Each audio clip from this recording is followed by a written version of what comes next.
नमस्कार. नशीबवान मालिकेचा आज म्हणजेच 5 जानेवारीचा भाग तुम्ही पाहत आहात. तर वासंती आता गिरिजाला तिच्या खोलीमध्ये घेऊन येते आणि खरं तर आता वासंती तिला तिच्या आईने दिलेल्या बांगड्या देणार असते. आता वासंती कपाट उघडते आणि लॉकरमधनं ते ज्वेलरीचे बॉक्सेस वगैरे ती बाहेर काढते. तर त्या बॉक्ससोबत एक फोटो देखील असतो, पण चुकून वासंतीच्या हातून तो फोटो खाली पडतो. आता मात्र वासंती खूप जास्त घाबरून जाते, कारण वासंतीला माहीत असतं हा फोटो तर देवकी आणि अंगदचा आहे. आता फोटो खाली पडल्यानंतर खरं तर ही गिरिजा पण थोडी आश्चर्यचकित झालेली असते की हा फोटो नक्की कोणाचा आहे आणि यांनी असा कपाटामध्ये एकदम लॉकरमध्ये वगैरे दागिन्यांसोबत का ठेवला आहे म्हणून. वासंती मात्र खूप जास्त घाबरून गेली असते की आता ती गिरिजा तो फोटो पाहीन म्हणून.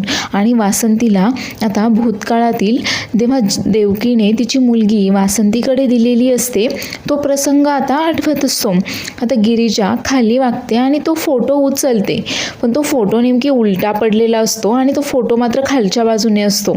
त्यामुळे आता गिरिजा तो उचलून तो सरळ करून पाहणार की हा नक्की कोणाचा फोटो आहे.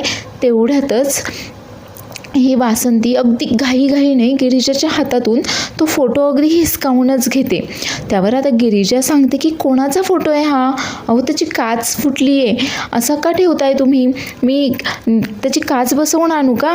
त्यावर वासंती सांगते अगं राहू दे गं, मी करेल तो नंतर नीट, आणि तो ना माझ्या मैत्रिणीचा आणि तिच्या नवऱ्याचा फोटो आहे. आणि घाईघाईने वासंती तो फोटो आता परत एकदा लॉकरमध्ये ठेवून देते. आणि आता ती फक्त ती डब्बी आणि त्यात 2 बांगड्या असतात, त्या 2 बांगड्या आता ती गिरिजाला देते आणि सांगते की ह्या 2 बांगड्या घाल, या माझ्या आईच्या आहेत. जेव्हा लग्न करून मी या घरामध्ये आले ना, तेव्हा माझ्या आईने मला या बांगड्या दिलेल्या होत्या. त्यावर आता गिरिजा सांगते की या तुमच्या आईच्या आहेत, मग मी कसं काय घेऊ मला या बांगड्या? त्यावर वासंती सांगते की झालं ना, मी तेव्हाच ठरवलं होतं की या बांगड्या मी रुद्राच्या बायकोला देणार आहे म्हणून, आणि आई म्हणून देते मी, सासू म्हणून नाही. आता मात्र गिरिजाला नाईलाजाने त्या बांगड्या घ्याव्याच लागतात. तर उर्वशी आणि सावी दोघीही आता इकडे किचनमध्ये आलेले असतात आणि रुद्रला नेण्यासाठी गिरिजाने आधीच डब्बा भरून ठेवलेला असतो. त्यावर आता ही उर्वशी डब्याकडे पाहत सावीला विचारते, हे पाहतीयस का काय आहे? त्यावर सावी बोलते की हो डब्बा आहे, मग याचं काय करायचं? त्यावर उर्वशी बोलते की हा डब्बा गिरिजाने रुद्रसाठी भरून ठेवला आहे, काही येते का तुझ्या लक्षात? त्यावर सावी बोलते की हो, डब्बा जरी तिने बनवलेला असला ना तरी आता रुद्रपर्यंत मात्र मीच घेऊन जाणार आहे. आता कसं तिचा पत्ता कट करते पाहाच, आता असं दोघींचं प्लॅनिंग सुरू असतं. आणि ही सावी मात्र इतकी जास्त मूर्ख दाखवली आहे की ही थोडा देखील विचार करत नाही की हा डब्बा इथे भरून ठेवला हिने, मग आपण ॲटलीस्ट उघडून तरी पाहू की यामध्ये काय आहे काय नाही आहे. ती मात्र काहीही विचार न करता, थोडंही डोकं न वापरता तो डब्बा तसाच होते. आणि आता रुद्र आता तिथे गिरिजा किचनमध्ये येताच ही उर्वशी मात्र नाटक करत असते जसं काय मी इथे काहीतरी शोधतेच आहे आणि मला सापडतच नाही आहे.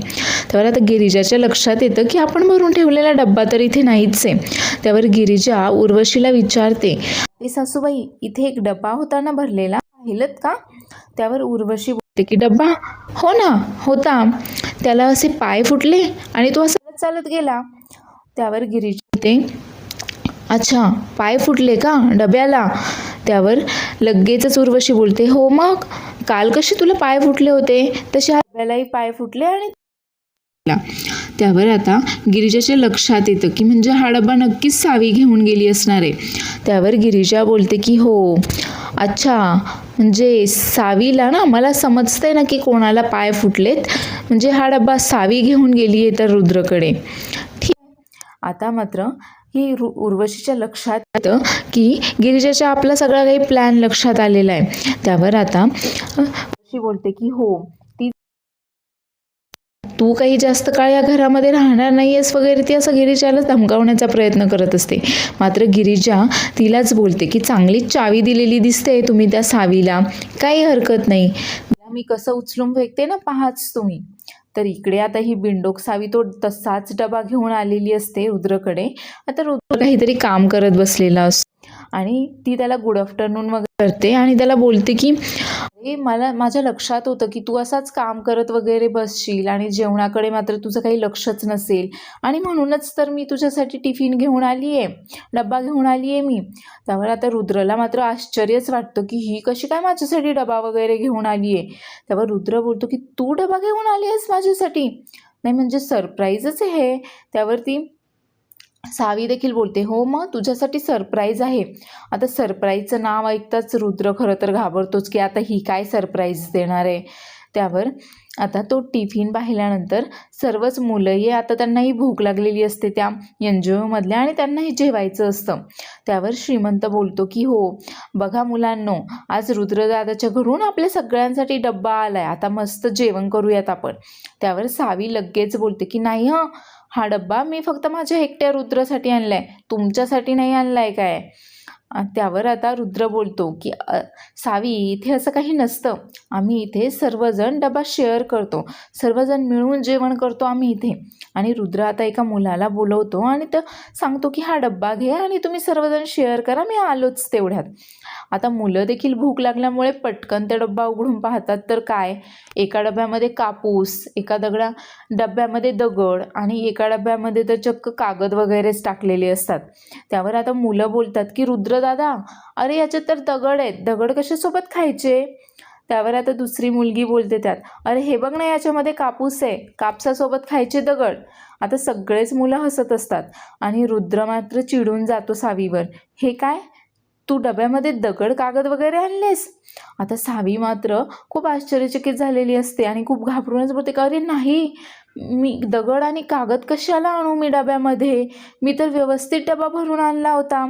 आता तिच्या ह्या अशा बावळट मूर्खपणावर ना खरं तर श्रीमंताला खूप हसू येत असतं आणि ती बोलते की मी तर काहीतरी ती पुढे सांगणार असते की मी तर घरून डबा तसाच उचलून आणला वगैरे. आणि तेवढ्यातच तिथे गिरिजा येते आणि गिरिजा बोलते हो तू तर आयता डबा उचलून आणला होतास ना, अगं कमीत कमी तो उघडून तरी पाहायचा होतास की त्याच्यामध्ये काय आहे काय नाही आहे. आणि आता गिरिजा मात्र सर्वांसाठी डब्बा घेऊन आलेली असते, खूप असा भला मोठा डबा ती घेऊन आलेली असते. आता गिरिजा सांगते की हा डबा मुलांसाठी आहे आणि तिने रुद्रसाठी एक दुसरा छोटा डबा देखील आणलेला असतो. आता सावीचं मात्र हे सगळं पाहून खूप जळफळाट होत असतो. आता रुद्र तो डबा घेतो आणि मुलांना सांगतो की तुम्ही डबा घेऊन जेवायला सुरुवात करा, मी देखील आलोच. त्यावर आता ही गिरिजा मात्र सावीला चिडवत असते, काय ग तू घेऊन आली होतीस ना डबा, मग तू उघडून नाही पाहिलास का. त्यावर आता सावी खूप चिडलेली असते गिरिजावर आणि ती उलट गिरिजालाच बोलत असते की हे तू मुद्दाम केलंस ना, तूच भरला होतास ना डबा. त्यावर सावी गिरिजा बोलते की मी कशाला भरेल डबा, अगं मी तर आत्ता आली आहे ना डबा घेऊन, आणि हे काय तू डबा आणण्याआधी उघडून नाही पाहिलास का.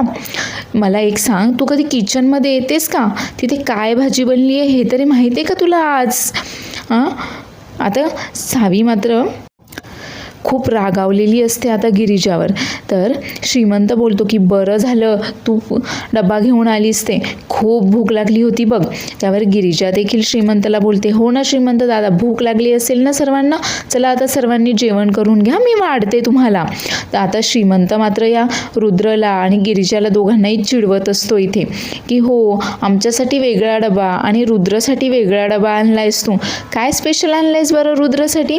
त्यावर रुद्र बोलतो की श्रीमंत असं काहीही नाही आहे, पटकन जेवायला घ्या तुम्ही. गिरिजा देखील सांगते की हो जे तुमच्यासाठी आणलं आहे ना तेच त्यांच्यासाठी देखील डब्यामध्ये आणलं आहे, काहीही वेगळं स्पेशल वगैरे आणलं नाही आहे, मी वाढते तुम्हाला सर्वांना. आणि गिरिजा रुद्रसाठी आणलेला डबा उघडून वाढत असते. तर तेवढ्यातच सावी तिच्याकडे येते आणि बोलते की हे सगळं मुद्दाम केलं आहेस ना, तूच त्या डब्यामध्ये दगड पेपर वगैरे टाकले असशील. त्यावर गिरिजा बोलते की मी कशाला टाकेल, तूच तर तो डबा घेऊन आलीस ना, मग तुलाच माहिती त्या डब्यामध्ये तू काय भरून आणलंस ते. का तू भरला नव्हतास का डबा, तू असाच आयता तिथून भरलेला डबा घेऊन आलीस का, मग तो एकदा उघडून तरी पाहायचा. आता सावी मात्र गिरिजाला धमक्या देत असते की माझ्यापासून लांब आता गिरिजा तिला बोलते की हे बघ, त्या घरातून तर तूच निघून जाणार आहेस, समजलं ना. मी माझ्या नशीबपणाला लावून आली आहे त्या घरामध्ये, आणि तसंही आता मी नशिबाच्या जोरावर तिथे आली आहे म्हटल्यानंतर मला काय गमवायची भीती आहे बरं. आणि तसंही या घरातून मात्र तू निघून जाणार आहेस. जी मुलगी स्वतःचं नशीबपणाला लावून तेथे आली आहे ती तुझ्यासारख्या पोरीला घाबरून तिथून निघून जाईल काय. त्यामुळे लवकरात लवकर तूच तिथून निघायचं. तर इकडे आता सर्वजण मस्त डबा उघडून सगळे ते एनजीओमधले मुलं, श्रीमंत, रुद्र वगैरे सगळे जेवण करत असतात. आणि सगळ्यांनाच आता गिरिजाने बनवलेलं जेवण खूप जास्त आवडलेलं असतं. तर रुद्र देखील जेवण करत असताना गिरिजाची खूप तारीफ करत असतो की वा, काय छान जेवण बनवलंय तुम्ही गिरिजा. आणि सर्वजण गिरिजाने आणलेला डबा आता मस्त आनंदाने खात असतात. ते मुलं देखील खूप आनंदी असतात. पण सावीचा मात्र खूप जास्त जळपट होत असतो या सगळ्यांना. आता तिची गिरिजाने मात्र चांगलीच गिरवलेली असते. त्यामुळे आता ती सावी घरी येते आणि या नागेश्वरला आणि उर्वशीला सांगत असते की मला तर असं वाटत होतं ना, तो दगडच तिच्या डोक्यात घालावी की काय. त्यावर नागराज बोलतो की घालायचं ना मग. त्यावर सावी बोलते की मग मी जेलमध्ये गेले असते ना, मग माझं काय. त्यावर नागराज बोलतो की आम्ही सोडवलं असतं तुला, त्यात काय एवढं. आता मात्र उर्वशी बोलते की दादासाहेब, पाहताय ना तुम्ही, तुमच्या लाडक्या सुनेचे प्रताप जास्तच हात लांब होत चालले आहेत तिचं लवकरात लवकर काहीतरी करायला हवंय. एकतर तुम्हाला गुंडाळून ती या घरामध्ये आली परत, आणि आता पाहताय ना ती आता रुद्रला त्याच्या बाजूने वळवतीये. फार काळ नाही लागला रुद्रला तिच्या बाजूने वळवायला वगैरे. त्यावर नागेश्वर देखील बोलतो की हो, पाहतोय मी हे सगळं. या घरामध्ये तिचे 3 शत्रू असताना देखील तिने इथे परत येण्याची हिंमत केली, आणि ती तर चिरंजीवांनाच ढाल बनवून आपल्यासमोर उभी राहिली आहे. आता काहीतरी करावंच लागेल, आणि नक्कीच तिला आता इथनं बाहेर काढावं लागेल वगैरे. आता तिला बाहेर काढण्यासाठी नक्की काय करायचं यावर या तिघांचीही चर्चा सुरू असते. त्यावर नागेश्वर बोलतो की आता तर या नागोबालाच फणा काढावा लागणार आहे तिला इथून हुसकावून देण्यासाठी वगैरे. आणि आता तो काहीतरी नवीन प्लॅन केलेला आहे त्याने गिरिजाला फसवण्यासाठी आणि तिला घरातून हुसकावून देण्यासाठी. तर पुढल्या एपिसोडमध्ये आपण पाहणार आहोत की दुसऱ्या दिवशी जेव्हा गिरिजा एनजीओमध्ये येते तर तिथे सावी आणि रुद्र मस्त डान्स करत असतात. आता त्यांना असा डान्स करताना पाहून गिरिजाच्या मात्र पायाखालची जमीनच सरकते. तर सावी मात्र मुद्दामहून गिरिजाला चिडवून देण्याचा प्रयत्न करत असते. तेवढ्यातच श्रीमंत तिथे येतो आणि गिरिजाला समजावतो की ही सावी जर रुद्रला असंच तिच्यावर नाचवत राहिलं ना, मात्र तुझं खूप अवघड आहे, तू लवकरात लवकर काहीतरी कर. तर इकडे घरी नागेश्वर आता गिरिजाला धमक्या देत असतो की फक्त आणि फक्त 6 महिने, त्यानंतर मी तुला कसं असं उचलून फेकून देतो की नाही पाहाच तू. गिरिजा मात्र त्याच्या धमक्यांना थोडी देखील घाबरत नाही आणि त्याला सांगते की उलट तूच पहा की या 6 महिन्यांमध्ये मी तुझा असा खोटा मुखवटा कसा सर्वांसमोर आणते ते. त्यामुळे आता नागेश्वर देखील खूप घाबरूनच गेलाय तिला, आणि आता त्याने गिरिजाला मारण्यासाठी तो सुभानरावला सांगतो की जमेल ना तुला हे काम करायला. तर सुभानराव देखील बोलतो की हो, आज रात्री मात्र तिचा खेळच खल्लास करूयात. आणि त्यांनी गिरिजा झोपलेली असताना या नागेश्वरने आणि त्या सुभानरावने तिच्या खोलीमध्ये एक नाग आणून सोडलेला असतो. आता गिरिजा झोपलेली असते आणि ती झोपेतून उठते आणि पाहते तर काय, तिच्या बेडवर तिथे तिच्या समोर एक नाग असतो. त्यामुळे आता गिरिजा तर खूप जास्त घाबरून गेलेली असते. आता पुढे काय होईल हे पाहण्यासाठी उद्याचा एपिसोड पाहायला देखील विसरू नका. आणि हा एपिसोड आवडला असल्यास चॅनलला लाईक, शेअर आणि सबस्क्राईब करायला देखील विसरू नका. धन्यवाद.